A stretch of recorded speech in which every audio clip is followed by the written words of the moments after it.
was born by the roadside, somewhere in County Kildare. I think it's all over. It is, and Kildare are the champions. Champions for the first time in 42 years. And it's the red I will repair. The Cora of Kildare.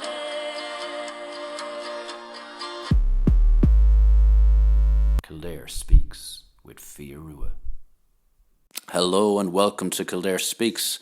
I'm Fiorua and this is episode number 13. The last episode we had was before Christmas, just coming up to the Christmas there, and we were profiling the Naas GAA club and their journey to the Leinster final. Unfortunately, they didn't get any further, but well done nonetheless, and it was a fantastic achievement to get that far. And this episode, number 13, is going to focus on the arts, and of course, anybody who knows me knows that that's kind of been my life more or less for the last 20 years or so, through being a singer-songwriter and an actor. And I'm delighted to say that myself and 3 other acts are returning to the stage in the Moat Theatre this Saturday night, the 26th of February, to take part in a music club called the Skylarks Music Club. The Skylarks Music Club was founded by Tony Cirque from Naas, who does great work for the live music scene in the Kildare area, and people like Sive are involved as well, and of course with the cooperation of Celine down in the Moat Theatre, we're going to put on a great show on Saturday night. So this is probably the first time that I've done a podcast where I'm talking about something that I'm directly involved with, so I hope you don't mind me advertising myself, but I'm not going to interview myself, that'd be just too weird. So what I've done instead is I've done interviews with each of the other 3 acts that will be playing this Saturday night in the Moat Theatre. You can get your tickets through the Moat website. We've only got a few days left. There's still tickets available.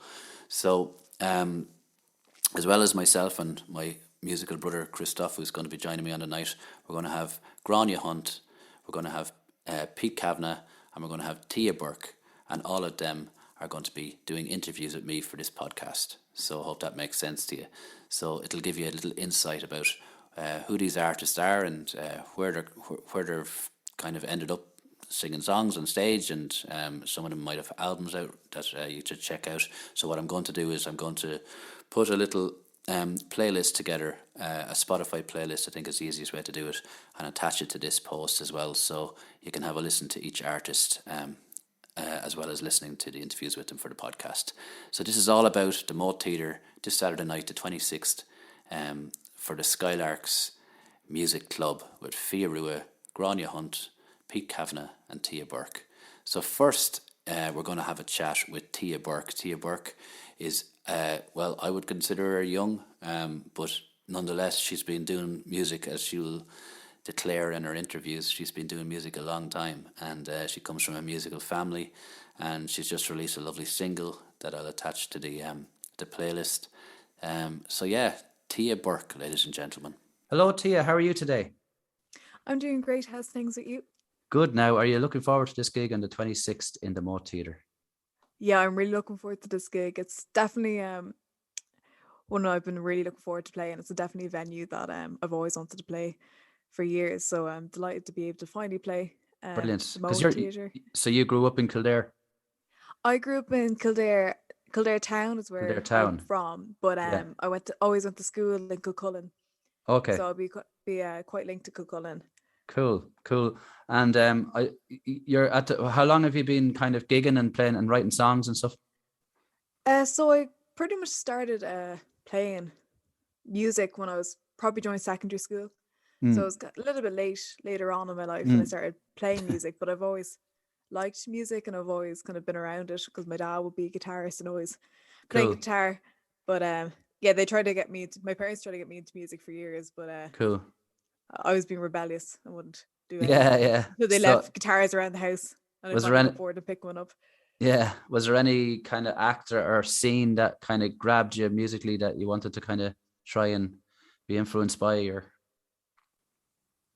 yeah, definitely. So I was very much a bit of a rocker when I was in primary school, and I've always liked, the likes of Guns N' Roses and Aerosmith were kind Mm. of those bands that I really liked. And Nick Cave was Oh a yeah. very weird one for a 10 to 12-year-old who I really liked. But yeah, he was one of my favorites Yes. for years and still is.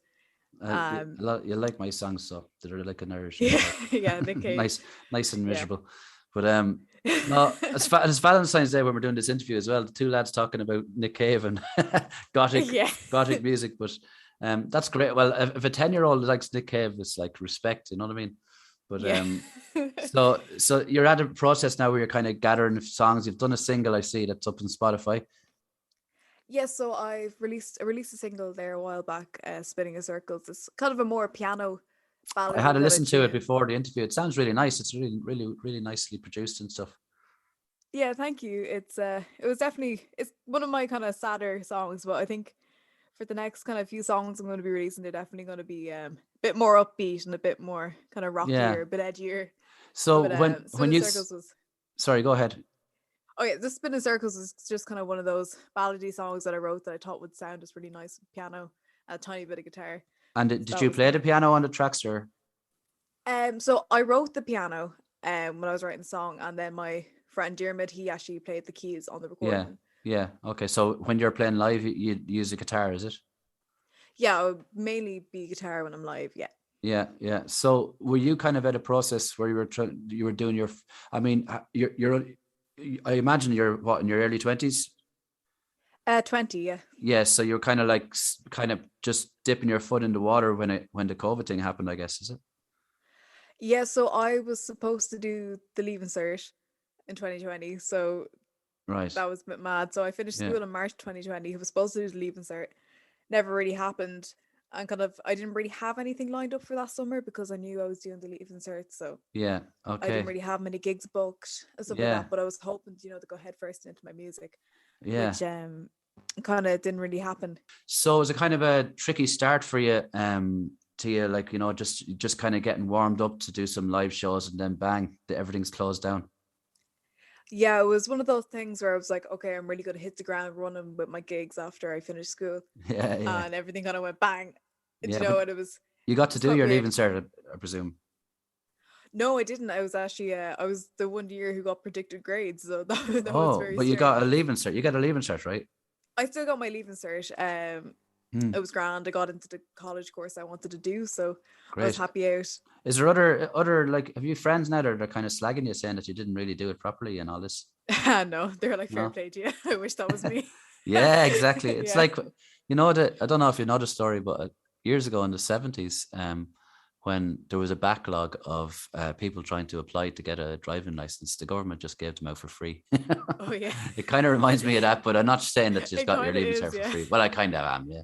But it was Well, a weird. we had the work done for Yeah. Well, of that course. you year, did, so yeah. there was a bit, but yeah, it was a little bit of. So are you in college at the moment, or? Yeah, so I'm in college at the moment. I'm in Maynooth University. I'm doing business management there, which is a little bit different to music. Yeah, a little but, bit different, but helpful. Yeah, it's definitely helpful for what It is, yeah. what I mean, do. I on that course, are you learning anything like about PR and stuff like that, marketing and all that stuff? Yeah, so I'm doing a few modules now, doing a bit of digital marketing, which is quite interesting, and kind of promoting and management, which all kind of links in Yeah, I mean, various aspects. if you have a bit of a music industry. background in that in music, it's really helpful. Yeah, like, because I suppose as a musician, you are at the end of the day an entrepreneur, and you're doing Yeah. everything, Well, especially now when, like, I mean, the days of the record company is kind of gone, really, because it's like really DIY. You do it yourself. You set up your social media and all the rest of it, and you really, if you have a little bit of know-how, it really helps. It goes a long way. I mean, it's all about perception these days, isn't it? Like, Yeah, absolutely. I do. That's why I find kind of the business industry kind of suited me, because yeah, it kind of gave me that bit of that knowledge that I would need to manage myself and right, do brilliant. my own bits. So how did Tony and the people who were organising this gig, how did it come across you? Were you playing somewhere in Kildare or something? Or? Well, I've always been kind of on the music scene in Kildare and And where Northern. were you? 'Cause I Were have- you were doing gigs though, were you? I've been gigging probably since I'm 13 around Kildare and Naas everywhere. So I did lots Okay. of work. Like It's doing so cover works. cover bands and stuff, is it? Or No, so I would have done probably Tony probably knows me from there was an open mic night in Nace called Soulworks, Right. and That was that's where I would, when you were young, like teenager, you did that, yeah? yeah, for years I would be on every month. I would have done Ah, that. okay. I would have played Macaulay Place in. Well, Tony asked me a few years ago to support Megan O'Neill in Macaulay Yeah. Place. Okay. I've done a lecture picnic and a few kind of gigs around. Wow. Amazing. Amazing. Like you're only 20. It's brilliant. Like Yeah, I was, before all this kind of went mad, I was I every know. weekend I It's was like up I in just Dublin expect I getting a just gig or something. I wouldn't expect that. That's brilliant though. I mean, when I was a teenager, I couldn't tie my shoelaces, so well done. I was, I was a bit of a mad teenager. I am still and was very driven in what I do. So I Brilliant kept going and stuff. kept So asking you people for gigs.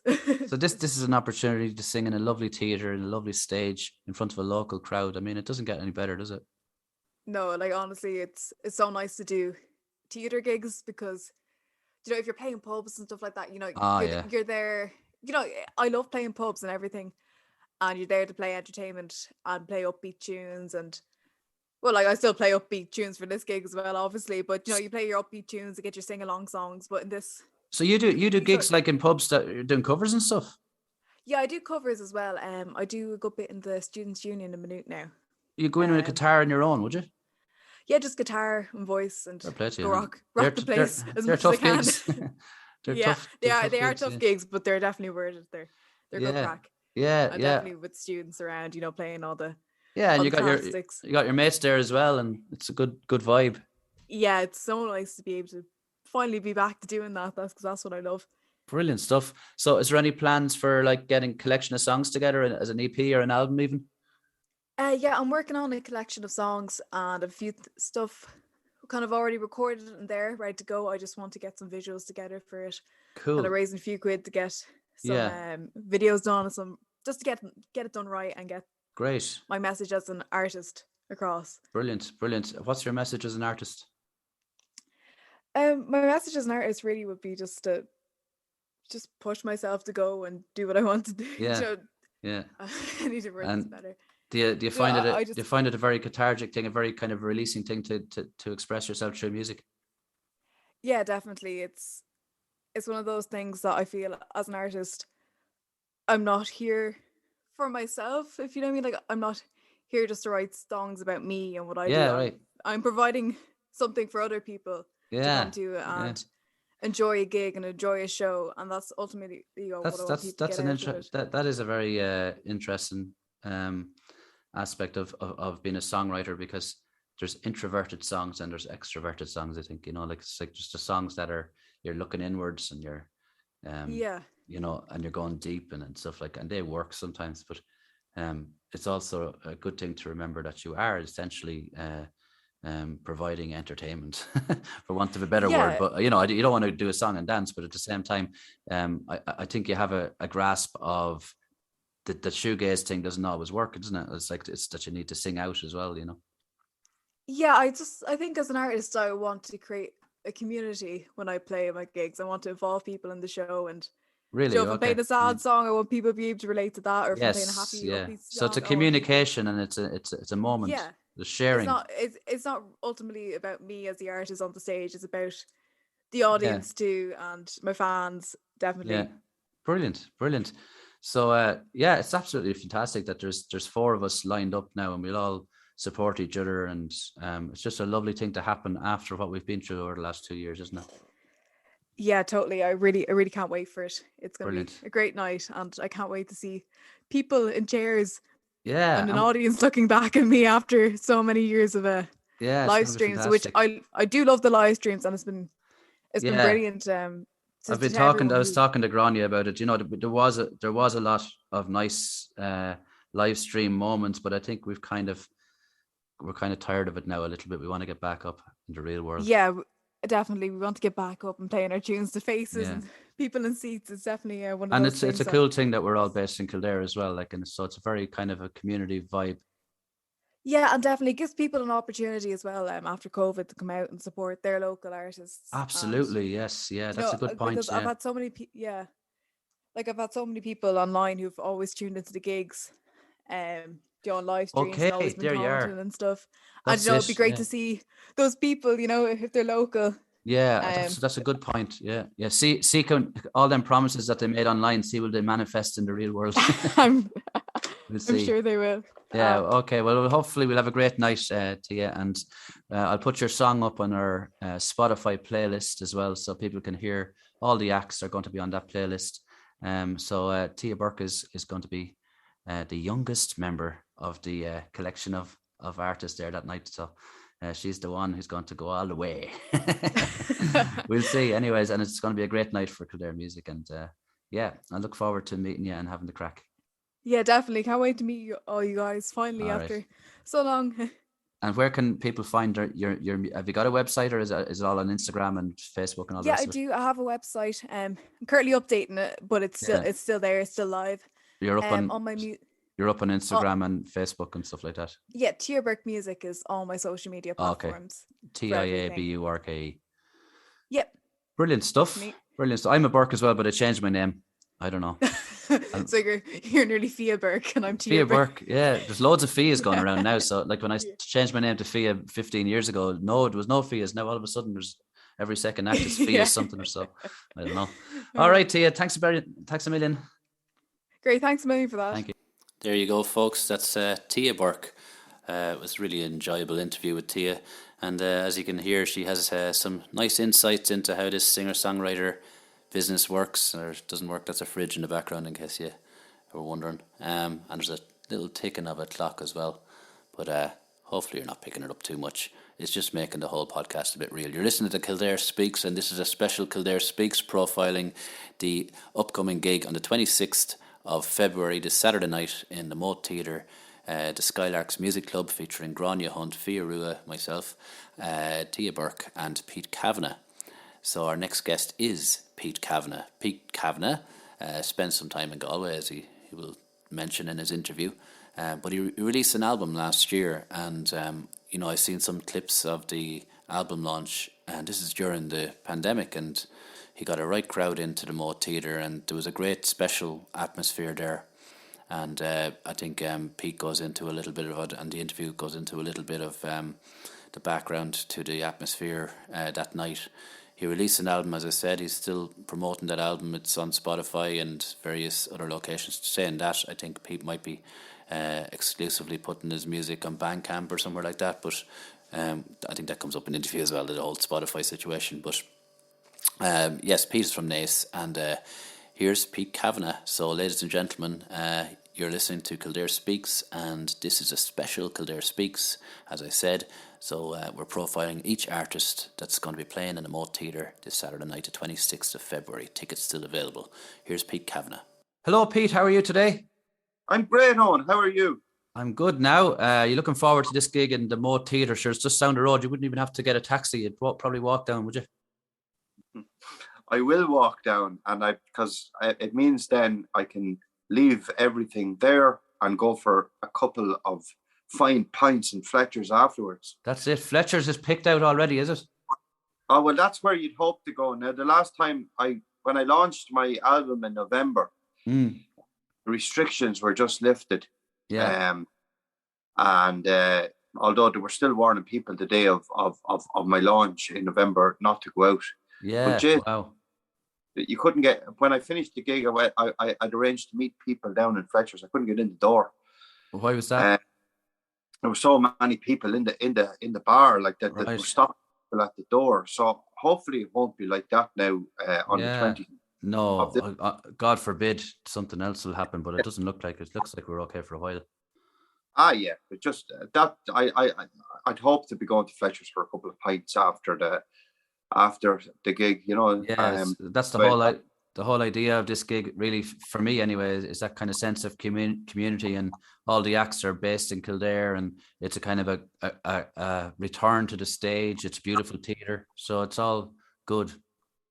Yeah, I'm really looking forward to it, you know. I've seen you perform, and I've shared the stage with you on a number of occasions. Yeah, I have. Yeah, that's right. I've seen Grania twice. Tony had Grania Hunt down in what's it called there in Cabinets, the front of it. It's not the attic, but it's Okay. what's it called? In Cavanagh, the back room there, is it? The hatch. Okay, Tony ran a small gig there at one stage, and I ended up being at that to see her play there. Yeah. And I went up then. She was launching an album in Bewley's in Grafton Street. Right. There's a fine room up there. I know it well, yeah. I launched my own album there, my third album, or fourth album, yeah. Third album, yeah. Launched my third album there. Yeah, it's lovely theatre. So, you know the way us musicians are always saying to each other, yeah, I'll get to that. And between family or your own bookings or whatever, you don't get out. And I saw that she was launching the album up there at Bewley's, and I said, you know what? I've nothing on. I'm not making any plans. I'm getting a bus and I'm going up there. And it was a fantastic night. Great. Yeah, Grania. I played a gig with Grania too, so we've all connections in some way. And I was just talking to Tia. Tia's the other act that's playing, Tia Burke, and she's she's more mature than any of us, and she's only 20. She's great. She's a great spirit about her regarding the music. But I wanted to... Sorry, go ahead. I saw Tia. I crossed paths with Tia in Salins. There was something in the water, and I just finished in a bar, and I think that she was coming in to play after me. She's been playing since she's 13, you know. Yeah, so I think I saw her play one day in Naas, and I know that sounds terrible. I think I saw her play because I think she was on a stage outside and stopped me in my tracks. Right. One of the festivals that were in the town, but I've never actually been at a Tia Burke gig, so I'm really looking forward to seeing her perform a set, able to sit down and hear the songs and watch her perform. Yeah, brilliant. So tell me about, like, was this your debut album that you're launching in November? It is, yeah. So how did it, like, you've been writing songs, I imagine, for a long time, but like, why did you decide this is the year to do the album? Well, I've been in every type of band you can name. I've done the wedding scene, I've done cover bands, and you know, when I met my wife Pamela Owen at 27, Pam is an amazing singer, and as soon as we met, then we went on our travels. We went to Galway. We lived in Galway for 5 years. Right. I basically started. I was writing at that stage. Yeah. Writing songs. But I started writing kind of poems and prose at the same time. And Pam was starting to pull my poems apart, if you want, taking a verse here and a verse there, and she would sing them as songs. Right. And we collaborated as a band called Tongue. Okay. We released a couple of tracks on Origin Records down there. Oh yeah, Jesus, I remember. I would have been living. What year was that in Galway? Turn of the millennium, so 98 into about 2000. Yeah, I was there for 90. I was there for the summer of 98, and then I returned to Galway. Yeah, I was pretty much there for 2000 and 2001. Yeah. Yeah, you would have been there at the same time. Johnny Richards and Aidan Reid was at there. Then Johnny Richards took it over. He started kind of recording in studio sessions in Galway Bay, and I ended up on an album. Yeah, that album was played everywhere. Oh yeah, no, he ended up doing 4 or 5 of them, and he got the cream of Irish music at the time. At that, I remember being in the studio. We went in to record, and he said, "Wait, I want you to have a listen to this," and he played me the Blower's Daughter from David Rice, and I hadn't heard this yet, but he just played a studio session, which was live with them. With the 2 girls, and I just was floored. I just kind of went, I think I'm out of my depth this time. And soon after that, we were moving to Edinburgh. So I knew that, like, you know, this, I think at that stage, we were recording tracks. I think that was called Inundations or something. But we featured on New Horizons, the first one of them that he did. I'm sandwiched, and this sounds great now. I'm sandwiched between Julia Turner and Kirsten Hirsch. I remember that album, yeah. And were you under the name Tongue then?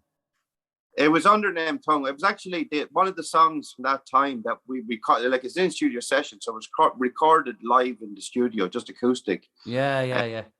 It was called Can You See Me? And we recorded three or four songs that day, and Johnny zoned in on that one. Great. Where I do the lead vocal. Yeah. Which gave an incredible boost of confidence at the time, and kind of went, because up to that, like I hadn't got a lot of confidence in my vocal ability. Like that, so that's a long time ago. It's like, what happened in the intervening years regarding your own songwriting? That were you kind of in between things regarding like the like you were saying you were doing cover bands, wedding bands, and all the rest of it? Like, we did wedding scene in Scotland in Edinburgh, and then like, you know, Pam started to get into IT and other interests, whereas I music. I set up a guitar school in Broxburn, Lothian. We bought a house out in West Lothian, and you know, the kids came along, and music in Edinburgh is very, very different than it is in Dublin. Like it's very you know, there's a folk scene, or there's a jazz blues scene. The genres are split up. Punk, and once you get you're kind of have to put your flag down in the sand, kind of, and say, or you're a bluesy, or you're a punk, you know. Right.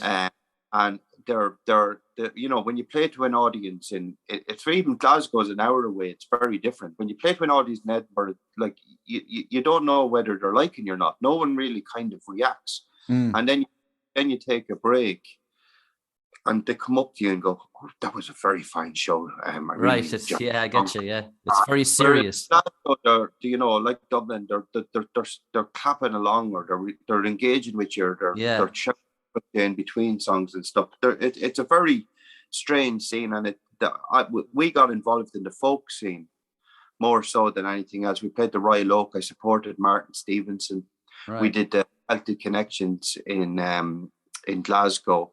But you know, so you were doing the Irish songs, the old traditional songs, or we were doing our own songs. But like Pamela was doing versions of like my Like in Love at that stage, and I'm Stretched on Your Grave. But I was also starting to write kind of in the folk tradition and stuff. But it all felt a little bit forced to me, you know. Yeah.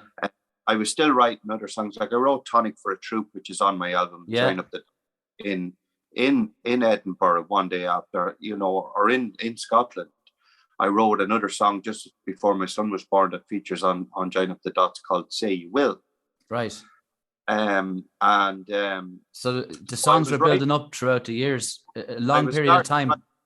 I was writing these songs, and I was starting to kind of go, you know, I need to put them down. So when Lilibet was born, when my daughter was born, we moved back here in 2015.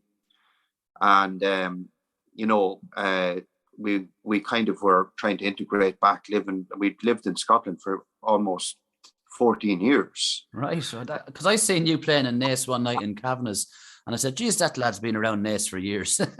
And you were away for years, but there you go. I was away for years, man. No, I came back and did the cover scene and stuff just to try and get to know musicians. I was doing open mics in Dublin and that, but so I got in touch with Hallie and said, listen, I've got this album. And at the time it was called 9 Chapters, and I had 9 songs. And I'd obviously Say You Will. I wanted to redo Can You See Me I only ever did that at that one time in Galway, and I wanted to kind of capture the essence of that tune on the album. And I had Tonic for the Troop, and I had another song called Ashes. But I had another 5 songs or 6 songs that were, I said to Hallie, I'm going to be in and out of here in a week, you know. Tell me about Hallie, because he's a name that people would know in Kildare, in Naas especially. He's a singer-songwriter, but he has his own studio too, doesn't he? He's his own studio called Art House Studios. Beautiful grand piano over there. Hallie, you know, broke through in the 90s in the indie pop. Let's Hear It for Poppy. And then he got this Peeling Onions project going soon after I moved to Ireland, which picked up. I remember that. Yeah, that was him recording a heap of albums. He did. He recorded a song. He set himself a challenge of recording a song and a video every week.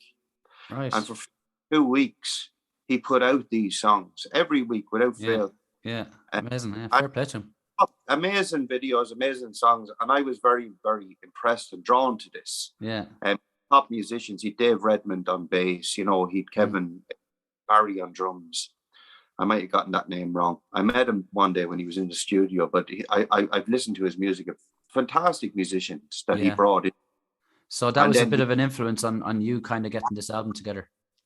I was very impressed that he managed to pull that off. I imagine that it was some sacrifice to be able to make 4 albums in a year and consistently put them out, Yeah. I don't got the credit he deserved for doing that. Yeah. But anyway, he agreed to work on it. And, I started the album in the February. And as I said, it was to be an acoustic singer-songwriter. I was going to play all the instruments. Pamela was going to do some backing vocals. Holly was going to add some touches. And it should have been over in 2019. But my dad died in the May. And that just threw me into it just threw me completely off course. I needed to deal with the bereavement, with the grief. I was very close to my father. And I remember your father because my father worked with your father. That's right. Yeah, I remember talking about that in Clane.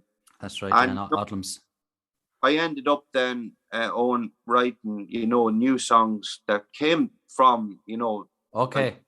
reflections of family and love and what I had and what I'd lost. I ended up writing To Hold a Red Rose, and I wrote Hold On. Sweet Friend was in there. A whole host of new songs started coming through.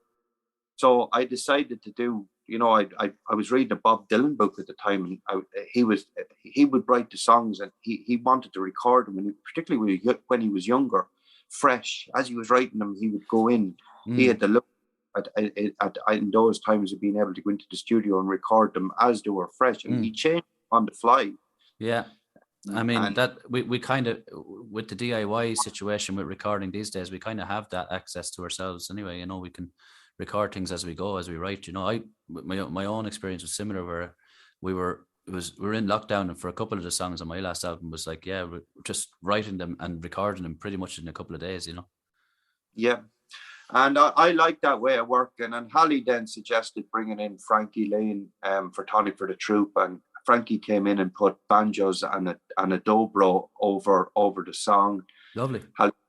Graham Hopkins was involved with Mercy. He put the drums on it. My friend Willie in New York, Willie McCormick, he put the bass down for Mercy. Lovely. And the album just kept growing, and it got bigger. The sound got bigger. Our ambitions with it got bigger and bigger. Then in November 2020, or in around then, I released To Hold a Red Rose as a single, thinking that the album was going to come out in the March. Right. Which, we were in lockdown. Yeah. Soon after Hold On came out, and then I realized I'm not going to be able to release this. I'm not going to be able to perform these songs live. There was no venues open. There was nothing happening. I had 2 singles from the album now floating out in the ether, and I didn't want to release it until I was sure. So it sat on ice, and that's when Mercy kind of happened, because Mercy was the only song that was recorded where outside of the studio, if you want it, in the way you were talking, where I had put down my double track vocal and my acoustic guitar, the slidey guitar that's in the song. But Holly then worked on it over there with some guitar, and then he brought in Graham Hopkins, who added that drum, and it was Holly's idea to put that drum out front. Okay, and then we got great William McCormick over in New York. He's living in Brooklyn, right? And he added the bass and sent it over remotely, and then we had that song, and that wouldn't have happened if lockdown didn't happen. I would have had another called I had another song recorded called Uninvited Guest, and that didn't make the album. A few songs didn't make the album, and sure, I you hope to get back to them at some point, Yeah, you kind of have to be ruthless sometimes. Yeah, man. Yeah. You do, they don't, some of them leave you and you go, I'm glad that didn't go on, Yeah. So like you got to do the gig in front of a home crowd. It must have been a lovely feeling in Naas, even though it was during COVID. It was like, it originally started off that it was only to be 50 in the cabaret style that the Moat do. Yes, And yeah. then we were granted that you could bring in 80. And on the night then I was allowed, I think, 100 into the theatre. But Neffet came out the day of my gig and advised people not to go to theatres. You couldn't. I think I remember that period, yeah. Yeah, and my phone started binging with people going, "Listen, Pete, I can't make it tonight," Oh, no. So I ended up with a crowd of about, I think, 80 turned up to the theatre that night. That's great going, man. That must have been a great feeling. Oh, it was a tremendous feeling, and I had a band with me. I had Joe Heffernan and Barry Mulrennan, who I've played with for years. Johnny Warren on drums, yeah. Stepped in on drums and backing vocals, and Mairead Carl supported me on the night. Mairead does a lot of the trad stuff around. Cool. A great violin player, but she's recently started singing and writing her own songs. Great. She supported me, but she had the kahunas then to step up and go, I'm going to, because I had Lenny to come over and play piano, but on the night then he couldn't make it. And Mairead kind of stepped in and kind of filled in for what Lenny Cal was to do on the piano. Okay, lovely. Fair play to her. Yeah, and fair play to her, and she loved it, and fitted right in. And my wife Pamela then sang the backing vocals on the night, and it was a great night. Now I have to say. So do you find it difficult to get the album out there as every artist does, or have you been kind of enjoying the promotion side of things, or how's that going for you? Because it's been so, like, it's not. It feels like it's been so long in the making. But I've been listening to mixes in the car, driving the kids to school, driving the kids home from school. They're going, "Oh, you're not playing the mixes again." But I feel like I've been listening to this album for, yonks.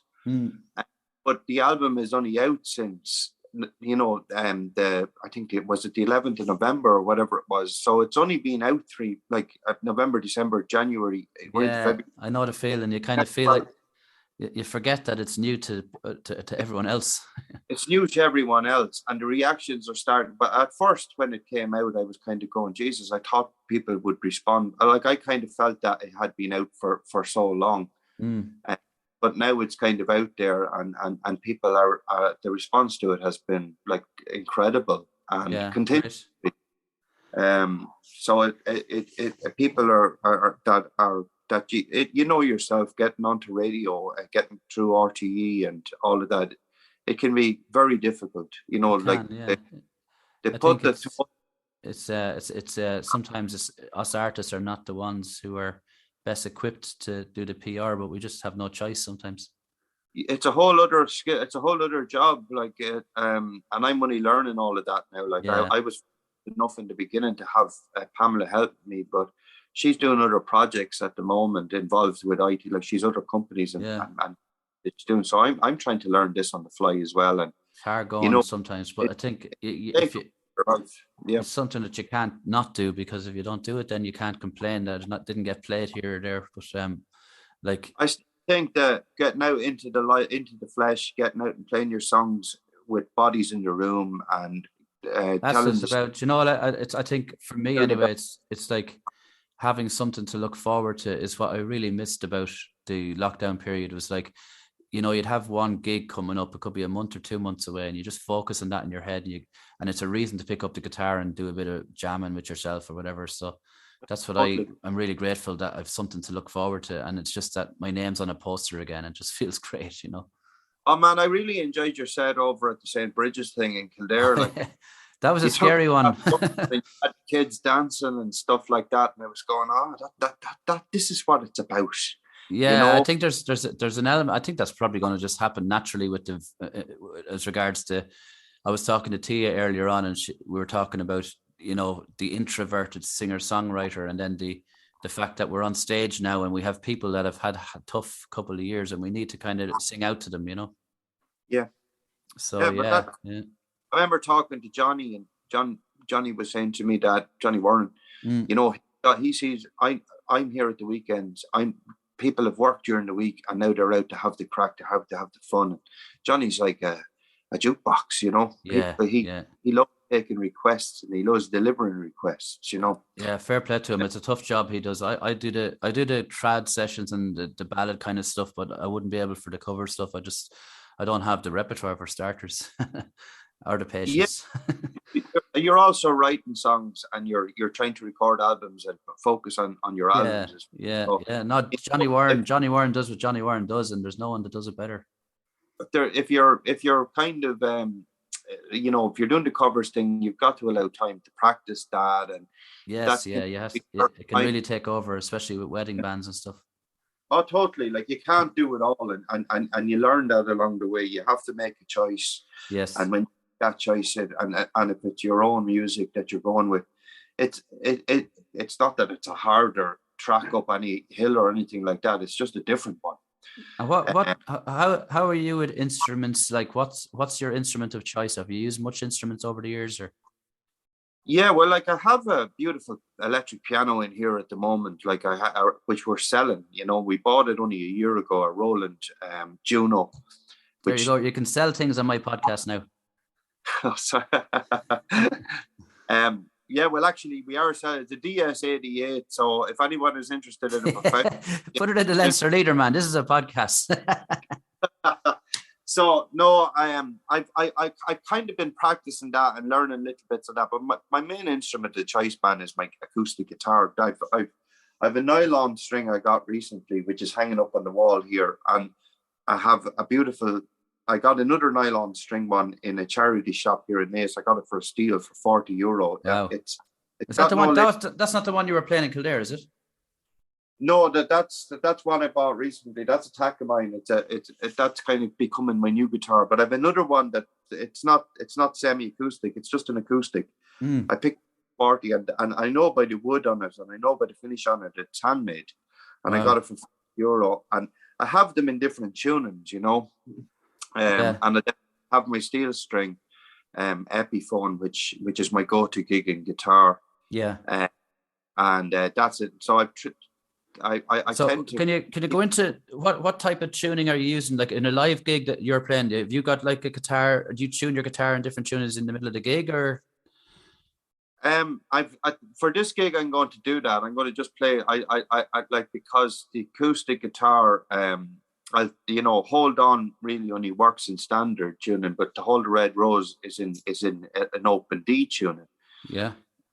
Like is that drop D? Is it? No, it's the open D. Is it the guitar is tuned to the D chord, so you've got D, A, D, F sharp, A, D. Oh, it's like DADGAD, no? It's almost like DADGAD. Yeah, okay. Even F sharp where the G string would be, but a semitone up and you're in DADGAD, so it's great for that kind of playing, because it's only a slight tuning on that G string to bring it between G and F sharp. So, but when you're on stage and do you find it difficult to tune in the middle of a set? I find it difficult to tune and talk to the audience in between it. Yeah. I don't. I mean, like whatever about tuning your guitar, but like tuning it to a different tuning in the middle of a gig, I find that a bit stressful. No, I don't really. That's not a difficulty, but it's losing the momentum of the gig in between. You have to. Yes, yeah, you have to keep talking. Keeping the crowd kind of and trying to talk in between tuning each string. Yeah. And I've watched performers that are really, really good. Grania Hunt is brilliant at it. So yeah, my situation is that I use electric guitar, acoustic guitar, and banjo and bodhrán. So I kind of it's I want to use them all, but my kind of gut feeling is if one of them instruments sounds half decent, just use that for the whole gig, you know. Yeah, that's tense, because you're the same. You're instinctively going with the momentum, and as I get older and everything, and you do more and more of them, it changes. Like I supported Luca Bloom before, and I've seen Luca play. He has 3 guitars with him on the stage in different tunings. So when he sometimes you see him retuning the guitar, but other times he put down the guitar and he pick up the other guitar for a certain song and stuff like that, you know. Yeah, everyone has their way, I suppose. If you it's all about getting a decent sound check and a decent sound person that will give you a bit of time to get the sound right, you know. Yeah, if it's just you, on the set that night, then yeah, I probably would bring 3 guitars with me, or 2 guitars anyway. But when playing with other performers, and you're conscious of the sound checking and all of that on the day, you tend to kind of go, get me the sound decent on the guitar, get me a good EQ on this, and I'll go with that. Then it's not a full gig for you, and that's a good point. Yeah, so I'll have to rearrange my head now. I was thinking, will I try a couple of instruments, but maybe 2 instruments would be enough. Yeah. Yeah, well, when you're doing the sound check, you'll know if you're kind of getting the sound you want. Like if you're not getting the sound you want on the guitar on the day, like just for certain reasons, in the sound check, and you've spent most of your allocated time trying to get the sound of one instrument just to your liking, then you mightn't have time. That's right. Yeah. Have them in the boot. That's what I say. Just once you have the sound right, man. Like the gig always kind of. Oh, absolutely. I've had gigs though where the sound check went really well, and then you go on to do your gig and it doesn't go well sound wise. It's funny how it goes.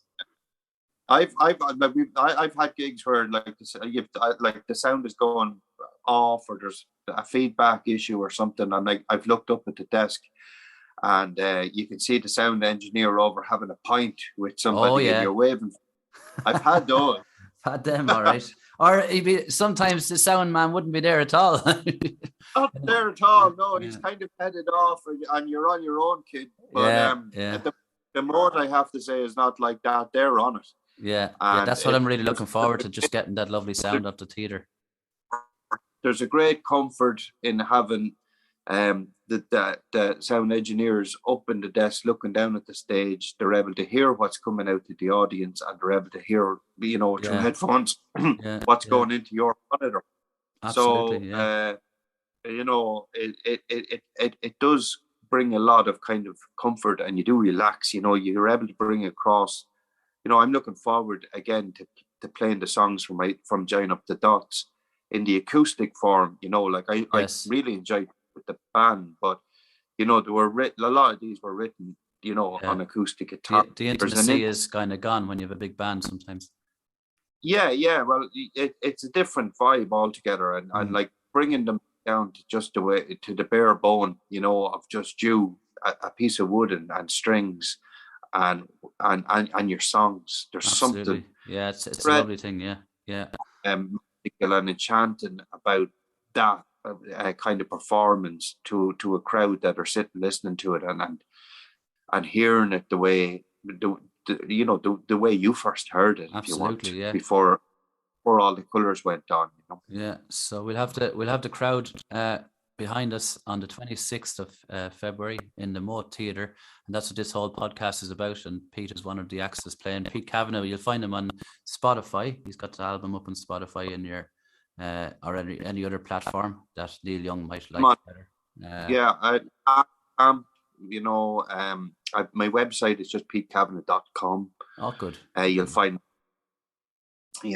so I've kind of recently, I'm still on Spotify. Like the album is up there, okay, but I actually just kind of cancelled my subscription. Yeah. So I tend not to use it as a listening platform.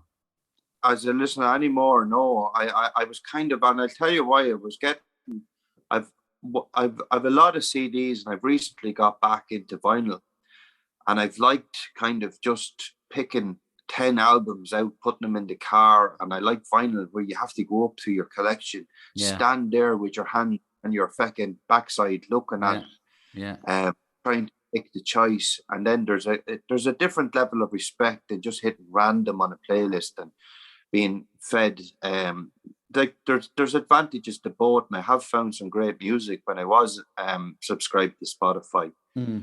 But they treat their artists very badly. This constant need to update new content, trying to gain followers all the time, trying to keep followers that are following you, and that, like, do you use Bandcamp at all? I love Bandcamp. Me too, yeah. And it's a great place to sell your record directly, It's fair, they do take a cut, but they get the Bandcamp Fridays, you know, where you get a chance to and people do support you on that. And it's I've great. T-shirts. You're able to just put something up and you're able to leave Bandcamp and go away from it and not really have to kind of put constant content up there. Yeah. I like where an album goes. I like people, sometimes such songs or albums like Tom Waits albums or Bob Dylan albums, they've taken me a couple of listens. Some of them are instant, but you know, that's another point. You know, there's very few albums that I listen to more than once these days. You know. Yeah, and like not even albums on Spotify, like songs are just thrown at you, and unless it's a playlist that I often on Spotify used to use the radio, so I'd pick a Massive Attack tune or something, and then just hit radio off, and every now and then stopped in your tracks. Yeah, but it's just like having a background music in a bar or something. Absolutely, on in yeah. your It house. doesn't. You don't absorb it in the same way. Whereas I remember when I got Bone Machine from Tom Waits, and I remember listening to the That's a Earth great Died album, Screaming yeah. or something. Yeah, but when I first heard it, I wasn't sure. It was like, what the going on here, you know?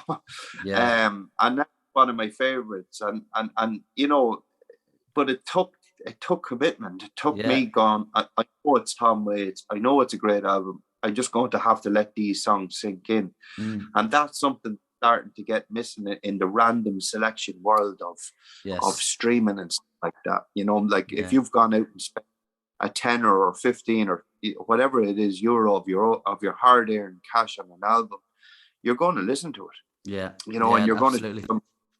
Yeah, I mean, but anyway. I suppose we still have the live music, and I suppose there's, you know, I think that's what makes live music even more special these days, because you're absorbing music 100% person to person.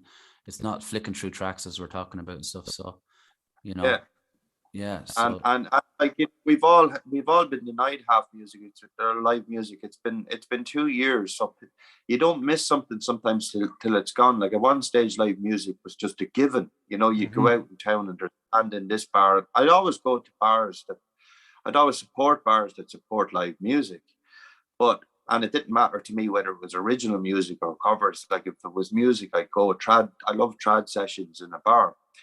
But, you know, once the lockdowns came in and live music, you know, like I think people really kind of realized, God, I miss gigs.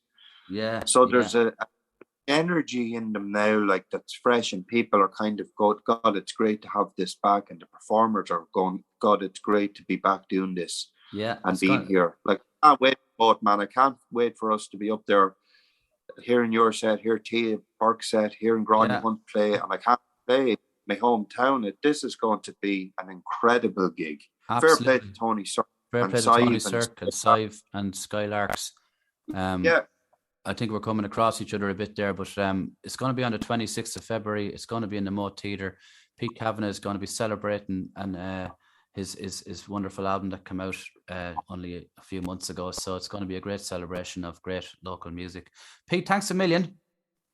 Oh, thanks so much for this. I look forward to hearing the podcast, and I look forward to seeing you there on the 26th, man. 26, that's the one. Thank you. Pete Kavanagh, ladies and gentlemen, one of the guests that's going to appear on the 26th of February, this Saturday night, in the Moat Theatre, Naas, County Kildare, as part of the Skylarks Music Club. It'll be Fia Rua, Pete Kavanagh, Tia Burke, and my next guest, who's the wonderful Grania Hunt. Grania released an album, I'm not sure exactly when, but it was in recent years. I think it was within the last 2 or 3 years anyway, that she recorded over in America. She talks a little bit about the album, about her experiences throughout the COVID period when we couldn't play it to an extent, and the online and offline stuff. But generally, we're all going to celebrate Saturday night because we're all going to be up on stage, and it's a night of celebrations. So come and support this wonderful night, ladies and gentlemen. We're back, and support live music. It'll mean a lot. There's a few tickets left still, so you can get them through the Moat Theatre website. So this next interview is with Grania Hunt. So hello, Grania. How are you today? How are you doing, Owen? It's great to see you in the virtual reality. It's the way things are now, isn't it?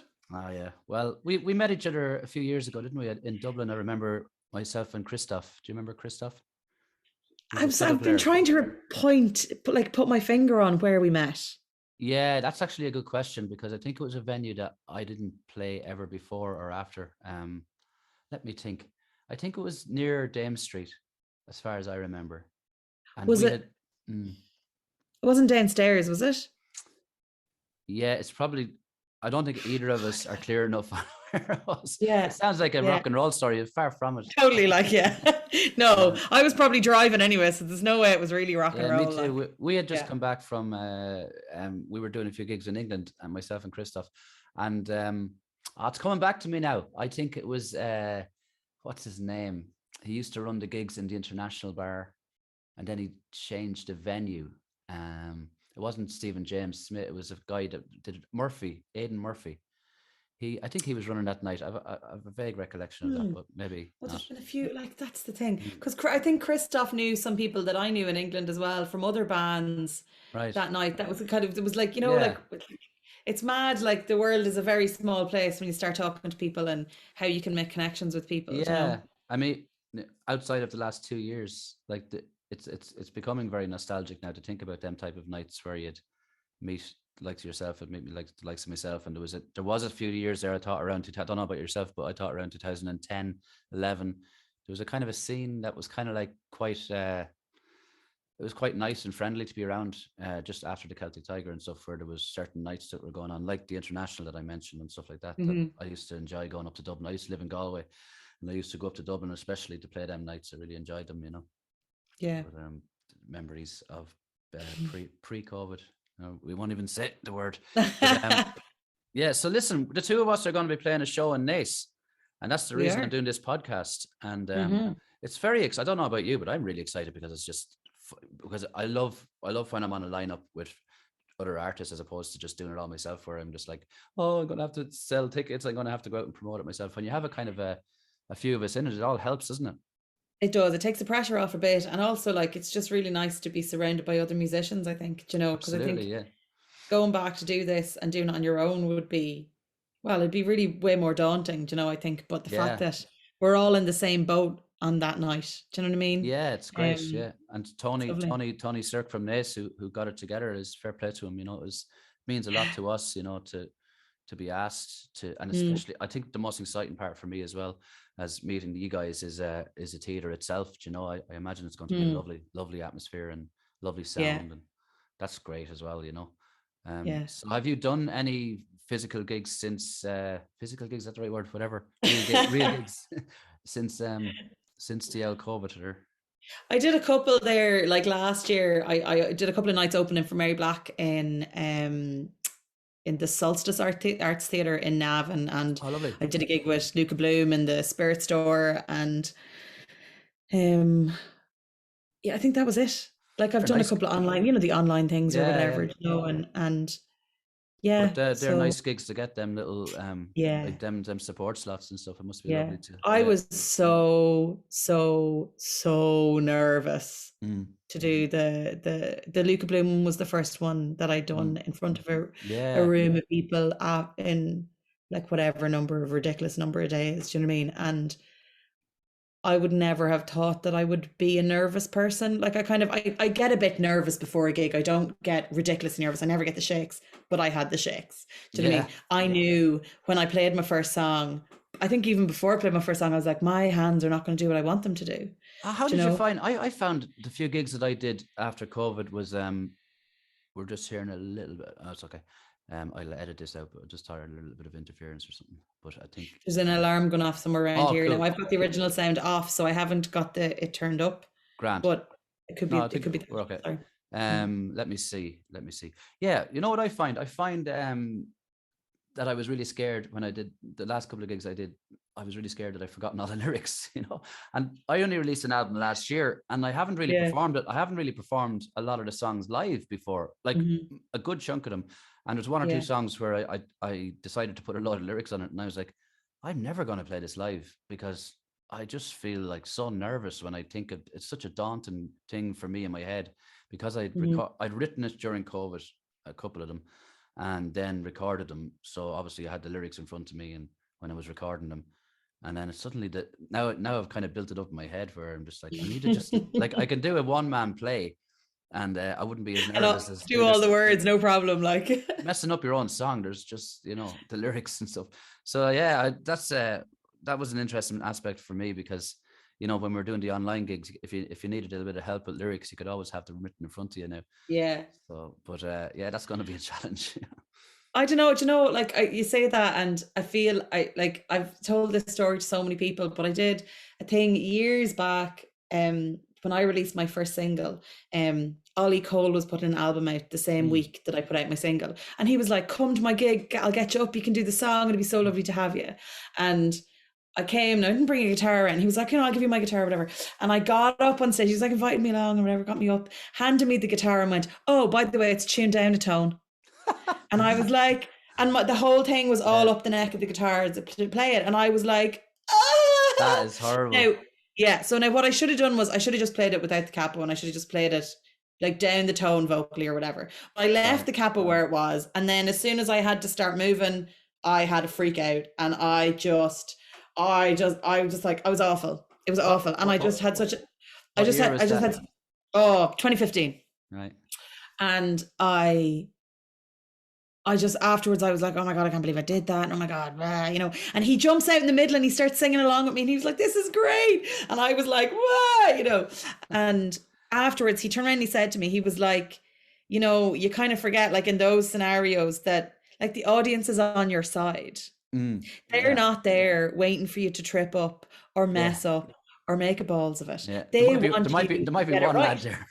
Maybe like, but for the most part, like everybody there is rooting for you. Do you know what I mean? Absolutely. So like, if something happens like that, you know, nobody's going, oh, look at her, I knew she'd do it. No, you know, they're there going, come on, you got this. Do you know what I mean? The intimacy of the Moat as well when we're playing there on the 26th, because I will drop that in now and then.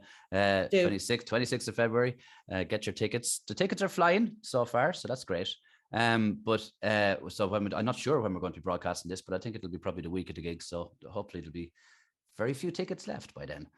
But anyways, the Moat. I think we're getting into an area where I'd love to do a whole podcast on moments on stage, dreadful, scary moments. Because I remember I launched my album in the Ruby Sessions in 2003. It was my first album, and I broke a string, and I fixed it, and then I broke another one. And I'll always remember that. It's like flipping hell. I'm about to curse there because the memory of it brings up this. Yes. It's horrible, do you know, like, and you learn and you learn and you learn and you learn. But my thing is basically like, I find it very difficult to replicate what I can do on the guitar, or what I can do with the guitar anyway on stage. Sometimes I just feel the stage does something with the guitar, especially, that just makes it feel like you're holding an alien that you have never played before. You know, I think that's what Nerves does to you. And when you get it right, it's great. Like there's been nights where it's not felt like that, and it's great. But I don't know why we're talking like this. It's just going to jinx the whole thing. No, it's going to be a great night. None of the mistakes are going to happen. But like that's the thing. I think it's very different to stand in front of an audience. Do you know what I mean? Than it is to be standing in your room practicing or playing in your living room or whatever. Do you know what I mean? Absolutely, yeah. How did you find when you were doing your online gigs? How did you find how you felt when you were doing it and afterwards and before it? Because I personally felt like I had done a performance. It was kind of nice. Yeah, no, I definitely felt like when I was done, I had performed, but I live on my own. So anything that I did online was completely solo. So there was nobody in the room to tell me like what the comments were or if anybody was listening or not. And I found that really weird. I understand.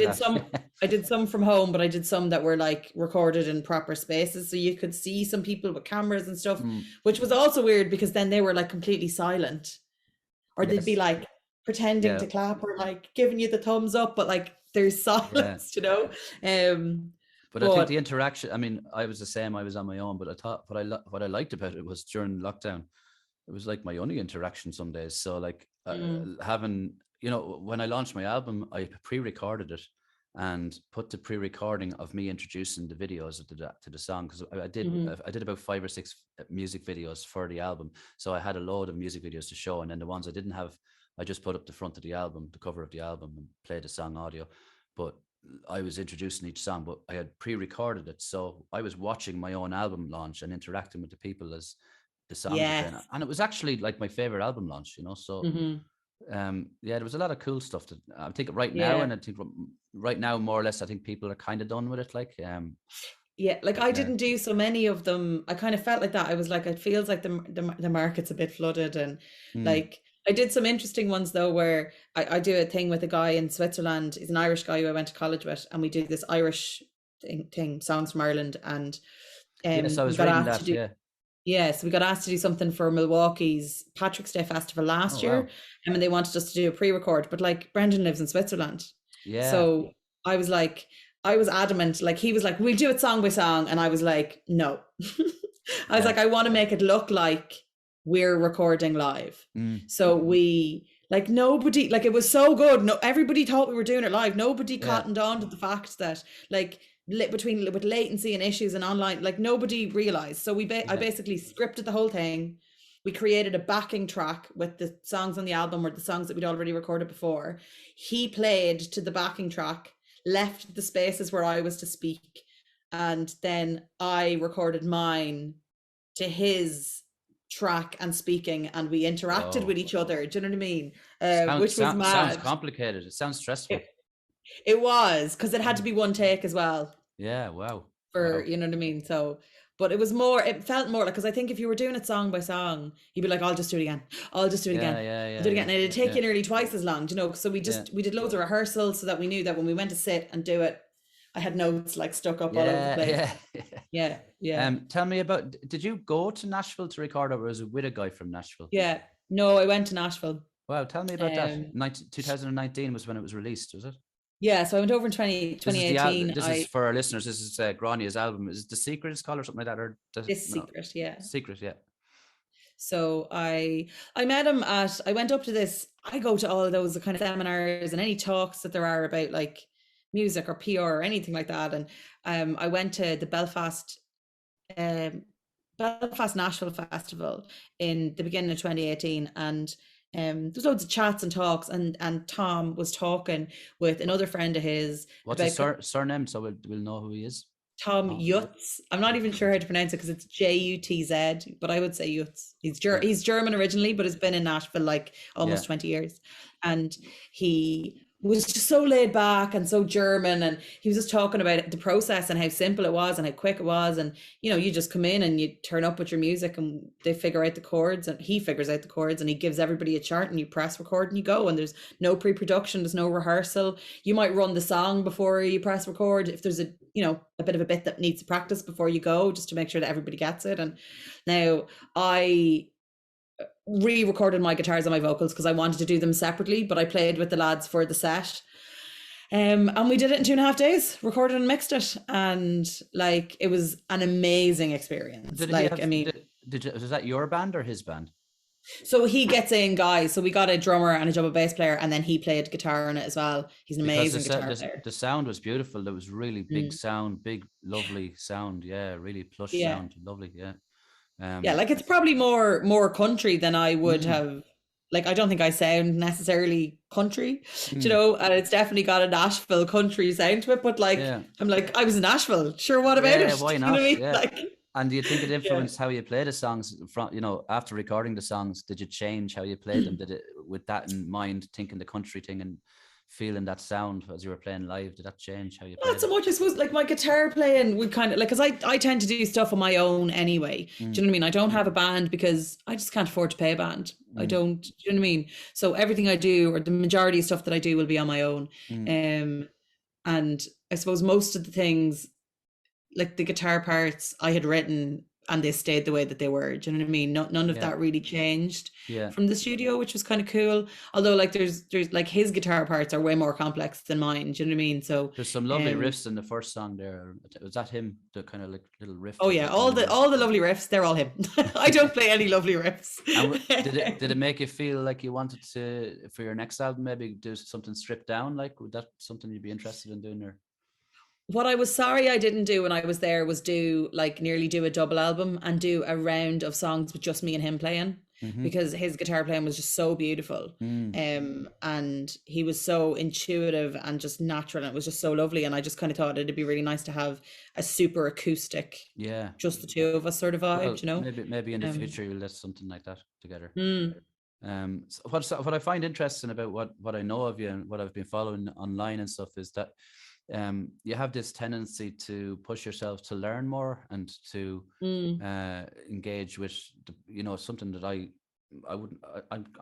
tend to go out into different art forms, but I find I put off like developing my music sometimes as regards my technical ability and understanding of musical theory and stuff like that. So you put up a post recently about like getting involved in courses in the guitar and voice and stuff like that. I mean, well, I suppose like I learned guitar years ago, kind of back when I was in college, maybe a bit, and I wasn't very good at going to lessons or attending. But what I found as I've grown older, what I've realized about myself and the courses that I've done over the last 20 years after kind of the college course, say that I work really well when I'm answerable to somebody. Like when I have to turn up next week and have my homework done, I do my homework. Discipline. You know what I mean? Yeah, totally. Like, so I started going to guitar lessons last year with this guy, John McLaughlin, who I'd gone to years ago as well. John plays with like Damien Dempsey, and he's an amazing guitar player. Like, he's brilliant. And I started going back to guitar lessons with him, and like he's really pushing me at the minute to do like some really cool stuff, and he's got faith in me, which is really good. And then I've had the opposite sometimes, but teachers can be it's such a delicate area. Like if you're teaching someone guitar or something or any instrument, like to give them the little bit of confidence. If you don't feel like you're getting that, you can give up very easily, can you? Yeah. Well, I can highly recommend John. He's very good. So has it changed your writing, and have you been writing lately or since the guitar lessons? Or? I don't think it's changed my writing yet. Like I've been the thing I found with him, and I said to him there recently, I was like, because he's given me a really difficult piece to learn in the last few weeks, like since we kind of came back, maybe a couple of weeks after the start of January or whatever, that I've been very focused on like learning that, sitting down, like just like when you messaged about coming on here, I was like, I've just played for an hour on this one piece, just trying to learn it, like, do you know what I mean? But because I feel like you're learning instrumental pieces on the guitar, are you? At this point for this one, yes, like, but I'm also learning like Fire and Rain and the James Taylor tune, so like trying to get the guitar part for that, Yeah.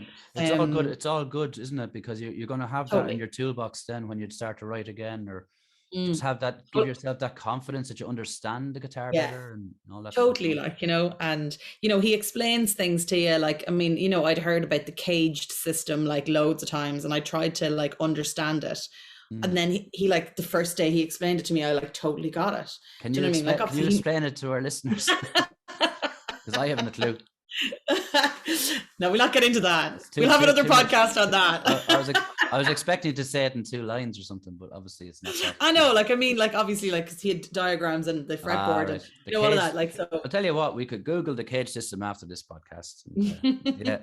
So what I'm going to do is, as well as having interviews with all the acts, I'm going to have a little. We could do it ourselves. Set up a Spotify playlist so to go along with the podcast, so people can listen to your tunes and stuff as well. Cool. You're living in Kildare now as well, Gráinne, aren't you? Yeah, I've been in Kilcock now for about 3 years, which is great. Like, I mean, the canal's going past you, and there's a really good Italian restaurant. There's a really good Italian restaurant that they're setting up there as well. I went there during the Christmas. Is it the Bouge that one? It's like just off the square. Is there a square? It's kind of like there's a weird kind of a square with a bus stop. And then it's triangle, I think. Yeah, it's weird. It's a weird setup. I know where it is. Yeah. Because it's a one-way system. Yeah, it's a weird town setup. Like, I only go through it I was never there as a child much, and I just drive through it now and then, and I always find it strange to navigate it. Yeah. And it always reminds me of chewing gum, because there used to be the Leaf factory was there. I don't know whether it's still there, but it's probably gone. The building is still there, and it was, I think it might have still been, like, because I lived here when I was in Maynooth like 20 years ago, 20 odd years ago. Lived in Kilcock, yeah. Yeah, and you could you used to smell the bubble gum at that point. Do you know what I mean? There was but it's not there anymore. There was a guy from my village in Cara who worked there, and Barney Kern, and we used to always go to his house first at Halloween because he'd have all the chewing gum and the sweets, loads of them. I love it. Great, love yeah. it. And his son is called Bubbles because he's chewing gum, you know. There you go. But of course. Yeah.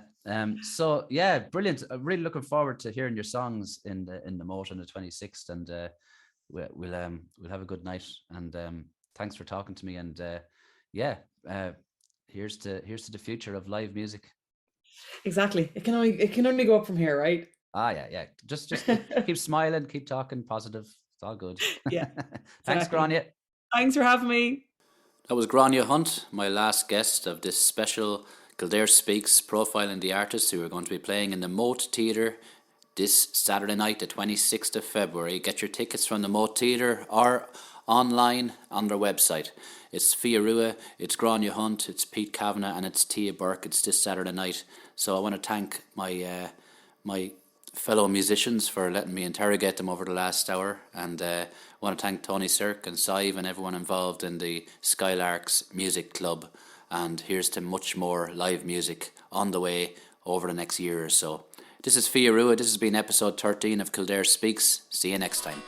Rosie was born by the roadside, somewhere in County Kildare. I think it's all over. It is, and Kildare are the champions. Champions for the first time in 42 years. And it's the red I will repair. To the Cora of Kildare. Kildare Speaks with Fia Rua.